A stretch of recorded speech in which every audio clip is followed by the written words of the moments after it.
Hello friends, সবাই কেমন আছো? আশা করছি সবাই খুব ভালো আছো। দেখো আমি কি নিয়ে বসেছি, কি বলো তো?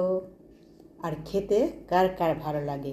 এইভাবে খেতে ভালো লাগে, আর না এর সাথে এই যে দেখতে পাচ্ছ লবণ, সাথে একটু লঙ্কা গুঁড়ো মাখিয়ে কেমন খেতে লাগে তোমরা কমেন্টে জানাও। কি জিভে জল এলো?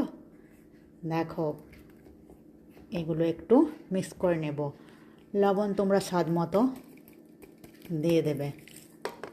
দেখো দেখতেই এত সুন্দর, তো খেতে তো দারুণ লাগবে, তাই না? তো চলো দেরি না করে খেয়ে ফেলি, আর তোমাদের কেমন লাগে তোমরা কমেন্টে জানাও। দেখো পেয়ারা মাখা রেডি, ইয়ামি ইয়ামি।